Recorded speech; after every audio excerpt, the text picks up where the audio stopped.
बेहद दिलचस्प और अलग अंदाज में जो आज तक ने अपने दर्शकों से वादा भी किया था, आंकड़े जरा निकालते हैं।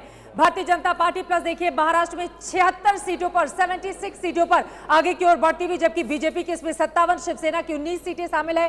बीजेपी 164 सीटों पर चुनाव लड़ रही है, 126 पर शिवसेना, और यहां पर भारतीय जनता पार्टी प्लस यानी कि बीजेपी शिवसेना 77 सीटों पर अपनी बड़ी बढ़त के साथ लगातार आगे की ओर बढ़ते रहे। और कम से कम अगर इसी तरह से नतीजे आगे आने वाले वक्त में भी जारी रहते हैं, जो आंकड़े अभी हमारे सामने हैं, तो कुल मिलाकर 200 के आंकड़े को आराम से 288 में से भारतीय जनता पार्टी महाराष्ट्र में छू सकती है। इस तरह की तस्वीर बनती हुई नजर आ रही है। मीनाक्षी, महाराष्ट्र में बीजेपी के लिए बहुत अच्छी खबर इसलिए क्योंकि देखिए जिस तरह का इशारा एग्जिट पोल कर रहे थे उसी दिशा में आगे बढ़ते हुए रुझान दिखाई दे रहे हैं बीजेपी के लिए।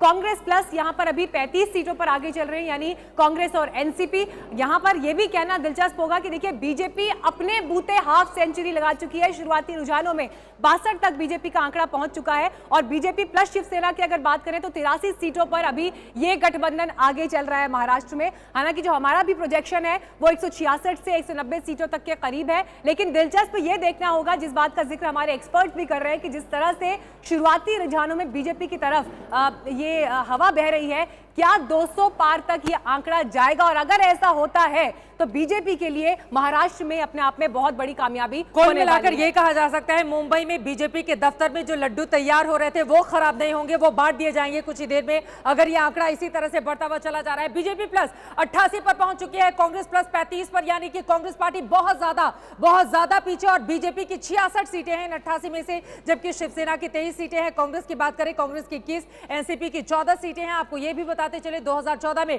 कांग्रेस पार्टी को 42 सीटों पर जीत मिली थी, एनसीपी को 41 सीटों पर जीत मिली थी। लेकिन क्या इस आंकड़े तक भी ये दोनों पार्टियां पहुंच पाएंगी, ये अपने आप में सबसे बड़ा सवाल है। अगर इसी तरह से आंकड़े आगे की ओर बढ़ते रहे और बीजेपी लगातार जितनी तेजी से आगे बढ़ रही है 200 के पार वो पार्टी पहुंच सकती है, इस तरह के कयास लगने भी अभी से शुरू हो चले हैं।